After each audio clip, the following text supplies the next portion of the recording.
नमः शिवाय। जय जय श्री महाकाल। जैसा ही मैं भगवान शिव का भक्त हूँ, आज मैं आपको विष्णु पुराण सुनाता हूँ। विष्णु पुराण का दूसरा अंश का पहला अध्याय, यानी जो विष्णु पुराण है, यानी मैंने इसका पहला अंश तो मैंने आपको पूरा अध्याय सुना दिया। मैं इसको आपको दूसरे अंश का पहला अध्याय सुनाने जा रहा हूँ। प्रिय व्रत के वंश का वर्णन। ओम नमः शिवाय। श्री मैत्रेय जी बोले, हे भगवान, हे गुरु, मैंने जगत की सृष्टि के विषय में आपसे जो कुछ पूछा था वह सब आपने मुझसे भली प्रकार कह दिया। यानी वो कहते हैं मैत्रेय जी कि मैंने भगवान से जो भी कुछ पूछा उन्होंने सृष्टि के बारे में मुझे बता दिया। हे मुनीषे, जगत की सृष्टि संबंधी आपने जो है प्रथम अंश कहा, उसकी एक बात मैं और सुनना चाहता हूँ। स्वयंभू मनु के जो प्रियव्रत और उत्तानपाद दो पुत्र थे, उनमें से उत्तानपाद के पुत्र ध्रुव के विषय में तो आपने कहा, किंतु हे द्विज, आपने प्रियव्रत की संतान के विषय में कुछ भी नहीं कहा। अतः मैं उसका वर्णन सुनना चाहता हूँ, सो आप पूर्वक कहिए। श्री पाराशर जी बोले, प्रियव्रत ने कदम जी की पुत्री से विवाह किया था। उससे उनके सम्राट और कुच्छी नाम की 2 कन्या तथा 10 पुत्र हुए। प्रियव्रत के पुत्र बड़े बुद्धिमान, बलवान, विनय संपन्न और अपने माता पिता के अत्यंत प्रिय कहे जाते हैं। उनके नाम सुनो। वे आगनिद, अग्निबाहु, बपुष्मान, दूतिमान, मेधातिथि, बब्बे, सवन और पुत्र थे तथा 10वां यथार्थ नामा ज्योतिष्मान था। वे प्रियव्रत के पुत्र अपने बल पराक्रम के कारण विख्यात थे। उनमें महाभाग, मेधा, अग्निबाहु और पुत्र, ये 3 योग परायण तथा अपने पूर्व जन्म का वृत्तांत जानने वाले थे। उन्होंने राज्य आदि भोगों में अपना चित्त नहीं लगाया। मुने वे निर्मलचित और कर्म फल की इच्छा से रहित थे तथा समस्त विषयों में सदा न्याय कूल की प्रवृत्त होते थे। ये मुनिश्चित राजा प्रियव्रत ने अपने शेष 7 महात्मा पुत्रों को 7 द्वीप बांट दिए। हे महाभाग, पिता प्रियव्रत से आगनिद्य को जम्बू द्वीप और मेधातिथि को प्लच नाम दूसरा द्वीप दिया।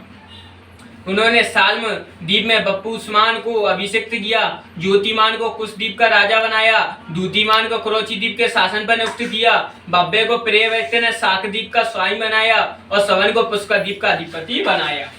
हे मुनि सत्तम, उनमें जो जम्बू द्वीप के अधीश्वर राजा आगनित थे, उनके प्रजापति के समान 9 पुत्र हुए। वे नावी, किंबु, पुरुष, हरिवर्ष, इलाव्रत, तमस्य, हर्णवन, कुरु, भद्ररथ और सतकर्मशील राजा केतुमाल थे।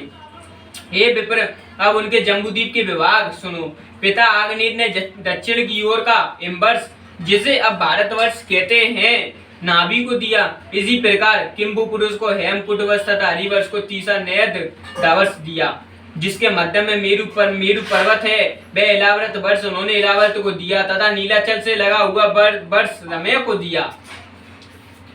पिता आगनीत ने उसका उत्तर वर्षी श्वेत वर्ष हिरण्यवान को दिया तथा जो वर्ष सगवान पर्वत के उत्तर में स्थित है वह कुरु को, और जो मेरु के पूर्व में स्थित है वह भद्रा सबको दिया तथा केतुमाल को गंधा मध्य वर्ष दिया। इस प्रकार राजा अग्रदीन ने अपने पुत्रों को यह वर्ष दिए। हे मित्र, अपने पुत्रों को इन वर्षों में अभिषेक कर वे तपस्या के लिए सालग्राम नामक महापवित्र क्षेत्र को चले गए। ये महामुने, किंबु पुरुष आदि जो 8 वर्ष हैं, उनमें सुख की बहुलता है और बना यतन के स्वभाव से ही समस्त भोग सिद्धियां प्राप्त हो जाती हैं। उनमें किसी प्रकार विपरीत अशुभ या काल मृत्यु आदि तथा जरा मृत्यु आदि का कोई भय नहीं होता। न धर्म अधर्म अथवा उत्तम अधम और मध्यम आदि का ही भेद है। उन 8 वर्षों में कभी कोई युग परिवर्तन भी नहीं होता। महात्मा नाभि का हेम नामक वर्ष था। उनके मेरु देवी से अतिशय कांतिमान ऋषभ नामक पुत्र हुआ।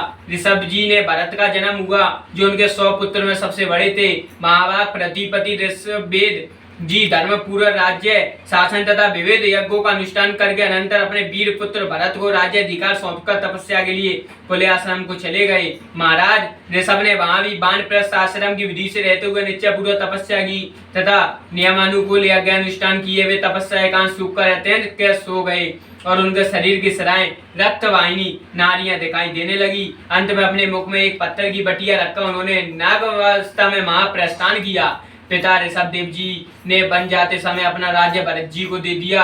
अतः तब से यह वर्ष इस लोक में भारतवर्ष नाम से प्रसिद्ध हुआ। भरत जी के सुमति नामक परम धार्मिक पुत्र हुआ। पिता ने भरत ने अनुष्ठान पूरे अच्छे राज्य सुख भोग से सुमति को सौंप दिया। हे मुने, महाराज भरत ने पुत्र को राज्य लक्ष्मी सौंपकर योगाभ्यासों तत्पर में सालग्राम चित्त में अपने प्राण छोड़ दिए। फिर उन्होंने योगियों के पवित्र कुल में ब्रह्मा रूप से जन्म लिया। हे मैत्रेय, इनका वह चरित्र मैं तुमसे फिर कहूंगा। तंत्र सुमति के वीर्य से एक दिन धूम का जन्म हुआ। उससे परमेष्टि और परमेष्टि का पुत्र पतियार हुआ। पतियार के पति अर्षा नाम से विख्यात पुत्र उत्पन्न हुआ तथा पति अर्ता का पुत्र भाव उदस्य और उद्गित का पुत्र अति समर्थ प्रस्ताव हुआ। प्रस्ताव का प्रतु नक्त और नक्त का पुत्र गया हुआ। गए के नर और उसके विराट नामक पुत्र हुआ। उसका पुत्र महावीर्य था। उससे धीमान का जन्म हुआ तथा धीमान का पुत्र महान और उसका पुत्र मनसूयु हुआ। मनसूयु का पुत्र त्वष्टा का विरय और विजय ब्रज का पुत्र रज हुआ। हे मुने, रजत के पुत्र सज्जित के 100 पुत्र उत्पन्न हुए। उन्हें विघ्न ज्योति प्रदान था। उन 100 पुत्रों से यहाँ की प्रजा बहुत बढ़ गई। तब उन्होंने इस भारतवर्ष को 9 विभागों से विशोभित किया। अर्थात वे सब इसको 9 भागों में बांटकर भोगने लगे। उन्हीं के वंश धरों ने पूर्व काल में कृत इत्यादि युग क्रम से 71 युग पर्यंत इस भारत भूमि को भोगा था। हे मुने, यही इस 12 कल्प में सबसे पहले मनवंत दीप स्वयंभू मनु वंश का है, जिसने उस समय इसका संपूर्ण संसार को व्याप्त किया हुआ है। इस प्रकार विष्णु पुराण के दूसरे अंश में पहला अंश अध्याय समाप्त। ओम नमः विष्णु भगवान की जय महाकाल।